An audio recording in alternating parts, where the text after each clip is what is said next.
Assalamualaikum warahmatullahi wabarakatuh. Waalaikumsalam warahmatullahi wabarakatuh. Kami santri SMP Nazatul Tulab kelas 72 yang terdiri dari Fadilah Salsabila, Nurul Khofifah, Nur Rizky Agustina Maulida, dan Mabrur.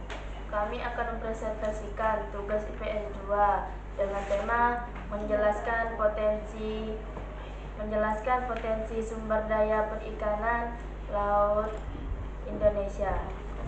Sebagai negara kepulauan terbesar dengan luas wilayah laut yang dapat dikelola sebesar 5,8 juta kilometer kuadrat, sektor maritim atau kelautan menjadi sangat strategis bagi Indonesia. Meskipun demikian, selama ini sektor tersebut masih kurang mendapat perhatian serius bila dibandingkan dengan sektor daratan. Padahal jika potensi pembangunan ekonomi kelautan di Indonesia dikelola dengan inovatif dan baik, maka dapat menjadi salah satu sumber modal utama pembangunan dan dapat memberikan manfaat yang maksimal bagi negara dan masyarakat Indonesia. Secara potensi, perikanan Indonesia adalah yang terbesar di dunia, baik perikanan tangkap maupun perikanan budidaya. Berdasarkan modus operandi atau cara produksi, perikanan terbagi menjadi dua, yaitu perikanan tangkap dan perikanan budidaya. Dengan potensi produksi lestari sekitar 60 juta ton atau tahun.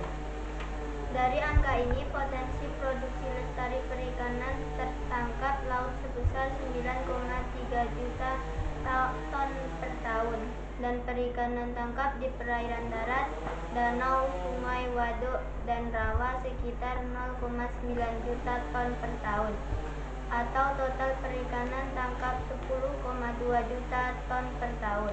Sisanya 56,8 juta ton per tahun adalah potensi perikanan budidaya, baik budidaya laut, budidaya perairan kayu, tambak, maupun budidaya perairan tawar darat. Potensi sumber daya alam yang ada pada dasarnya dapat dimanfaatkan untuk memenuhan kebutuhan manusia. Namun, sering dengan bertambahnya populasi manusia membutuhkan akan sumber daya juga meningkatkan, sementara jumlah sumber daya terbatas. Pemanfaatan sumber daya yang melampaui daya dukung akan menyebabkan penurunan sumber daya dan memicu degradasi lingkungan.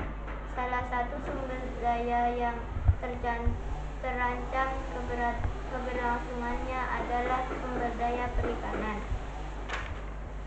Pengelolaan sumber daya perikanan pada awalnya hanya berfokus pada pengembangan aspek ekonomi semata.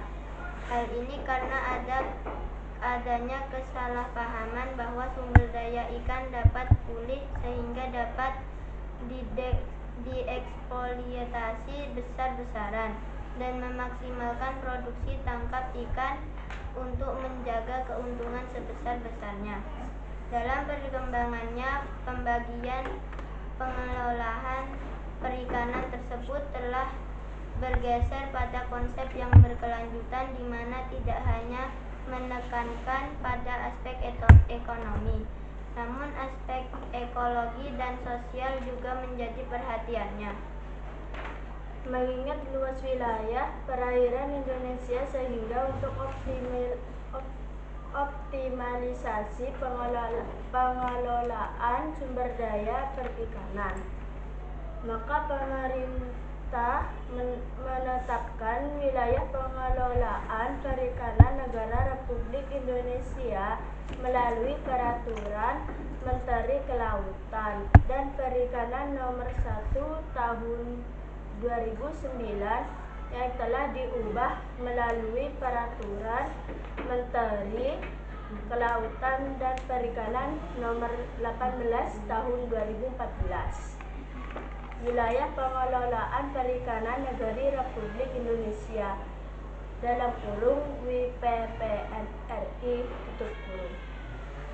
WPPNRI 718 mencakup wilayah Laut Aru, Laut Arafuru, dan Laut Timur bagian timur, yang merupakan bagian dari paparan Sahul dan secara geografis perbatasan dari paparan Sahul dan secara geografis berbatasan dengan daratan Papua dan Laut Banda di sebelah utara, serta perbatasan langsung dengan 3 negara, yaitu Australia, Timur Leste, dan Papua Nugini.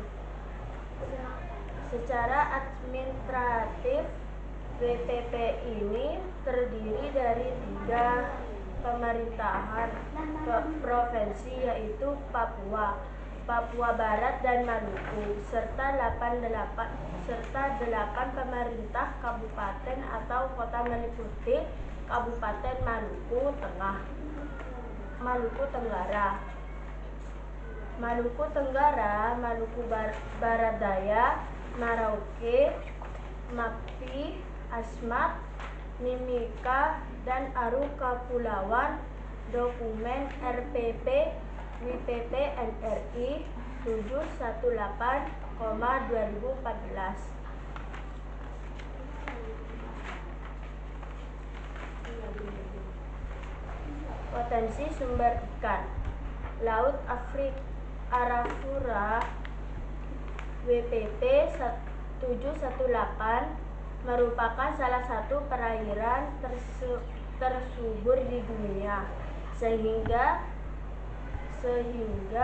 sumber daya perikanan di perairan ini tergolong melimpah, terutama udang dan ikan demersal. Usaha penangkapan udang di perairan ini sudah dilakukan sejak lama, dimulai oleh perusahaan patungan antara Indonesia dengan Jepang pada tahun 1970-an, berpangkalan di Sorong dan Ambon. Dalam perkembangannya, basis penangkapannya, udang di Laut Arafura berkembang ke daerah Merauke, Tual, Benjina, Kaimana, Ambon, dan Kendari.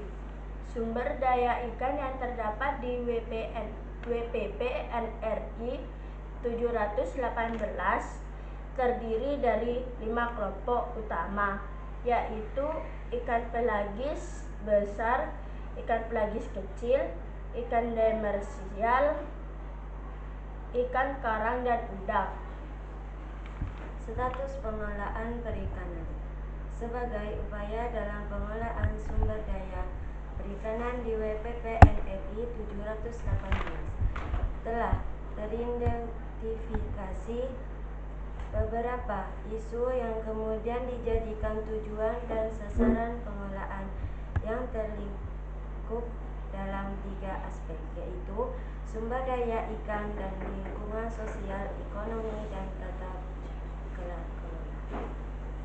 Oleh karena itu, untuk mengintegrasikan ketiga aspek yang menyeimbangkan antara tujuan sosial ekonomi dengan mempertimbangkan kelestarian lingkungan yang menjadi satuan kesatuan, sistem pengelolaan yang komprehensif dan kelanjutan digunakan pendekatan ekosistem.